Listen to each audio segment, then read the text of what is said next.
Okay, so this video is going to be basically going over some techniques for neural flossing or nerve gliding.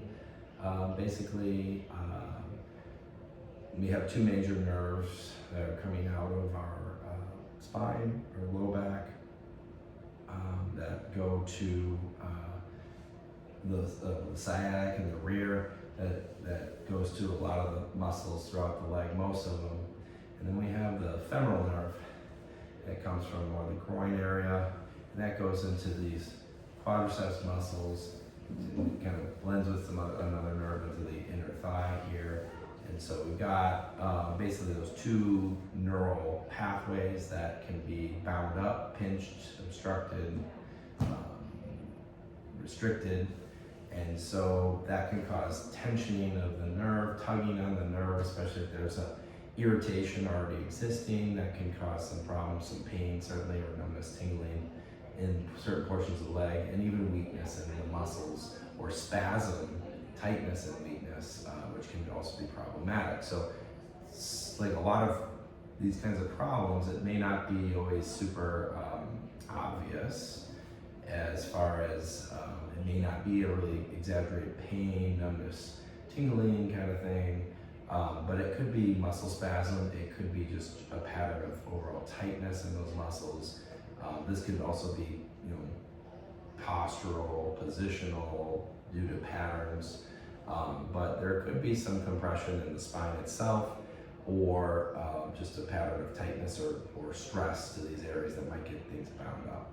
So basically, we're going to go over different positions to do this, and especially if you feel a lot of symptoms or difficulty first thing in the morning, you might want to do some things like kind of lying down or seated to start things off. So that's where I'm going to start. So if I'm lying on my side here, or actually on my back, we'll start there. So this will be the sciatic. So sciatic is the most common by far, but femoral may be a more of a secondary role for a lot of people, and they may not even know it.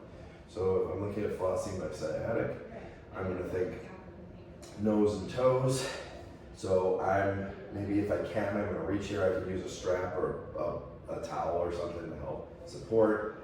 I want my head resting on a pillow, but I'm thinking my nose and toes up, and then nose and toes down. So you might not be able to see me completely, but I would imagine there's a string between my nose and my toes. And so when I look up, it's pulling my toes up. And then when I pull my toes down, it's pulling my nose down. So I'm looking up as I bring the toes up, and I'm looking down here. So kind of flossing, I feel some tugging or pulling. Shouldn't be too intense because we're not stretching. Nerves don't stretch very well, so we don't want to start there at least, because it could be very uncomfortable or trigger more symptoms. So that's the sciatic. If I turn over onto the side, I can target more femoral because I have to be able to bring my leg back for this. So this I'm going to, not to confuse, so I'm not going to use nose here, I'm going to think jaw or chin. So I got my knee and my chin, I'm going to bring them together, and then I'm going to bring them away.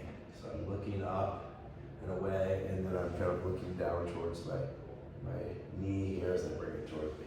So my knee and my chin towards each other, and then away from, to kind of work that femoral, and you might feel some stretching in the quads and the hip flexors. So it's here. So now we're going to do seated. This is one that we can really only do the sciatic for because the chair will be in the way. But here I can prop my leg here. I can put it up even on the ottoman or something, and I can still do that nose and toes, kind of like this. I suppose if you're on your side, you might be able to do a little bit of the femoral one like that. That would be one way to do it. You can see that. I'm kind of like here, chin and knee. Kind of like that. That's one way you could if it's comfortable enough to do that. And then finally we're going to do upright. My table's a little low here, so I'll just simulate that. You can do it like leaning over a table. So again, like if I'm standing, you can do this on stairs as well, like a stair, you want your leg up a little higher, and you can hold or up here, and then again, nose and toes up and down, or leaning over a table or something. It wouldn't be this low though. Nose and toes up and down. Okay, and then finally I can do my here, chin, and knee in and out. I can do this up on the wall. Ooh, bounce here. I can do the reach maybe to kind of progress that as well. So just some ideas for going through and working those things and progressing, and see if that helps you with better tolerance for certain movements, or make it easier to get up and moving in the morning, and help you with your symptoms.